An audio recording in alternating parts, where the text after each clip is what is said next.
Utah Jazz offseason. Gotta give it to Trader Danny. The Detroit Pistons are finalizing a deal to acquire Utah Jazz forward Bogdan Bogdanovic for Kelly Olynyk and Saben Lee. Saben Lee is a guy who's technically been in the Utah Jazz organization before. Kelly Olynyk, you go back to those years with the Boston Celtics when Danny Ainge was the GM. Bogdan on his way to Detroit. We were talking about it a little off camera. Interesting move by Detroit. But for the Utah Jazz, this is the third big trade in about a couple months. You talk about Rudy Gobert going to Minnesota, Donovan Mitchell in the trade to Cleveland, acquire a lot of draft picks there. This trade doesn't have draft pick compensation, but there may be some ways for Utah to get out of Kelly Olynyk's contract down the line. A lot of building towards the future. And if you're in the Wembayama sweepstakes like Utah is, then this certainly seems like your opportunity to win and cash that lottery ticket.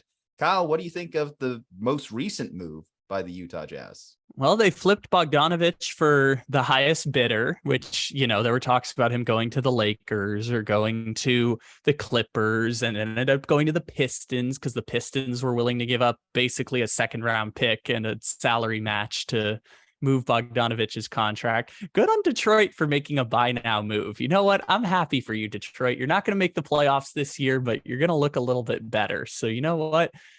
Good on Detroit for making a buy now move. You don't see that very often for them. They just traded Jeremy Grant for a first. Good on Detroit.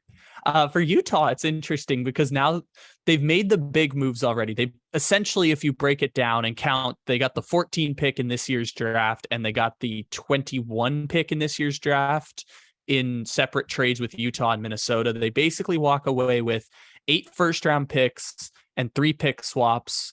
Plus, now once they've traded Patrick Beverley to the Lakers, they've got like a handful of players who are worth first round picks, but they're going to play them for the next 2 years. Malik Beasley, Collin Sexton, Jared Vanderbilt, Talen Horton-Tucker.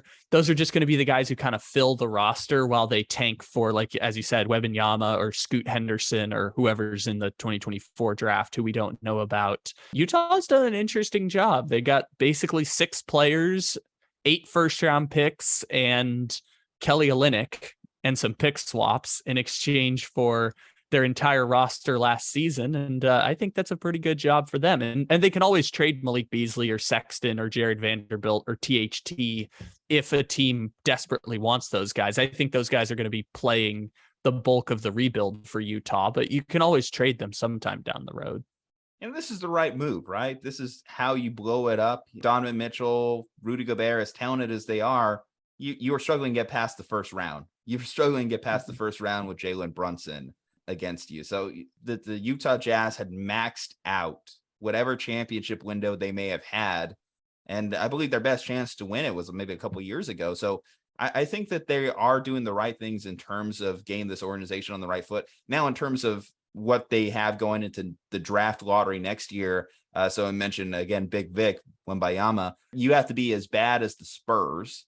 Are they as bad as the Spurs? What do you think? Because the Spurs have really torn down their roster as well. Well, you technically just have to be equally as bad as the Spurs because the worst 3 teams all get the same lottery odds. So you just have to be one of the 3 worst teams in the league. And the Spurs would definitely be in that group.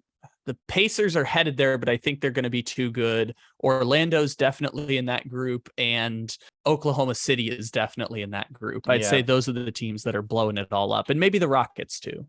The Pacers, we still have to wait on if they're going to eventually trade Miles Turner and Buddy Hield. If they keep those pieces on their roster, then, that could keep them viable, at least in the Eastern Conference. Like I said, the Spurs roster is just completely gone. You look at what the Spurs roster was, starting first with DeJounte, even like Lonnie Walker, who was like a 20-point per game guy for them last year. Those guys are gone. The only thing standing there right now is Pop, and Pop in the post Tim Duncan era. It's kind of interesting to actually see that he's staying for the rebuild, or staying at least for the first year of the long rebuild. It surprises me, but I guess it really just depends on what their lottery odds end up turning out to be after the season. For Trader Danny, I mean, this is what he does, right? Just acquire draft picks, acquire future assets. He did it with the Boston Celtics, and we could look at some questionable draft picks, a Romeo Langford, Aaron Nesmith, guys in the latter part of his time with the Boston Celtics. But then, you still remember Jaylen Brown's there. Jason Tatum's there. Sure, they're there because you took advantage of a once in a lifetime trade with the Brooklyn Nets, but you managed to get those draft picks right because Jaylen Brown wasn't looked on as a highly regarded prospect that year, or at least relative to the others in that group. Grant Williams has been a productive NBA player. Robert Williams has been a productive NBA player, ascending to being a star in the league. He's done well in talent evaluation for the Boston Celtics. Can he translate that to his new role with the Utah Jazz? That's going to be the make or break to determine whether or not he actually won any of these trades, because you look at also where he sent these guys, right?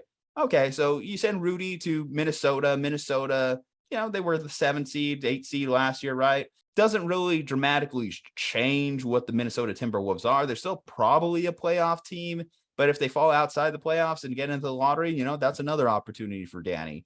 Okay, you look at the Cleveland Cavaliers. I think that they probably jumped themselves into fringe top 4 in the Eastern Conference, but they're all a young team. They could always regress. And if they regress, then, hey, that's another opportunity for Danny to cash in on a higher draft pick. Okay, so that's a good deal. Talk about like acquiring these assets like THT. Who knows? Maybe he falls into that group of past Lakers, that turn into stars on their new team. So maybe you might have drafted something at a low value that worked out. All you had to give up was Patrick Beverley, a guy that you just acquired this offseason. So I like the moves. I see the process. I see what's going on. It's just all going to come down to the draft picks, because another thing with Utah, and we've talked about this, everyone's talked about this when it comes to the Utah Jazz, are they a desirable free agent location? We know they're not. So with that said, you just have to keep doing it through trades and the draft. And I think that they are in a better position to do it through trades in the draft than they were when this offseason began. You gotta have to play the Game of Thrones here, or Game of Zones. There we go. Bring that back, Bleacher Report. It was one of the best series on the internet. But, I'm with you on that. I know Game of Thrones ended, and so the show ended, but like it was very clever, and I love the intricate jokes around that. And in defense of Utah, they were so good. No, it was so clever. They're like storyline writing. Like if you actually watch Game of Thrones too, it blended into the show really well. And it had all the basketball nerdy type stuff, like the Brooklyn Dragon. They were so good. They were so good. I didn't watch Game of Thrones, but they were still so good. For House of the Dragon, Utah, telling you, watch it. It's good. It's really good. For Utah, you are absolutely correct on how the Jazz have done the way you should. They did it exactly the way Oklahoma City did it in 2019, which was trade Westbrook and Paul George while they have a year early of value, max out there. The difficult part is that you talked about like players not wanting to go to Utah.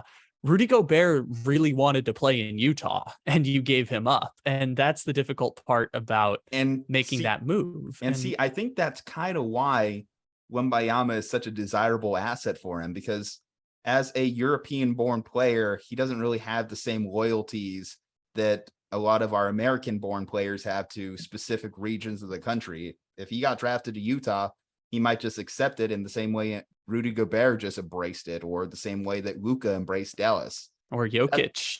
Jokic just signed a $270 million deal with Denver. Exactly. They don't look at the location in the same way that in-house players look at the country, because they've lived in it their entire life. So that part's interesting that Utah chose that. And at the same time, Utah is in an interesting place where they're going to be bad for 3 to 4 years. The next 2 years, there's no reason to watch a Utah Jazz basketball game, because even the players who are on the team, I know people like Sexton, I know people like Malik Beasley, I know people like Vanderbilt. There's no reason to watch Utah the next 2 seasons, because there's a very good chance that none of those players will play significant minutes once the team reaches back to playoff caliber form. And that's just the difficult part of selling to the fan base, is continue to support us even though we are going to be bad for 3 to 4 seasons. And in doing so, we're going to get 3 top 10 draft picks that are our own, and then hope that in 2025, 2027, 2029, that Minnesota and Cleveland do Minnesota and Cleveland shit. And then we get more lottery picks, perhaps, because a lot of those have either no protections on them or very minimal protections on the draft picks. So that's what they're betting on. they can always make a trade. What having the draft picks does is it gives them options, to trade for a player as good as Donovan Mitchell, gives them options to do the dumb shit that the Pelicans did, which was like draft 2 busts and then trade a first round pick for Steven Adams and then trade another first round pick to get rid of Steven Adams. Like, you could do that. You could save the picks. You could trade back so that you have the picks in later years, like Oklahoma City has done. Just, you have options, and that's what having a lot of resources and assets does for you. It gives you options as you continue to tank for the next 2 years and try your best to have the worst record in the NBA. All right, guys, what do you think of the Utah Jazz recent string of transactions? Do you think this is going to work out for the organization? Do you think it has a timetable for them to eventually have success? Let us know below in the comments. Leave a like on the video, helps the channel. Subscribe to the channel, helps the channel even more. Follow us on social media at Juju Talk Sports. Kyle Ledbetter, stay safe, happy, and healthy. We'll see you on the next one.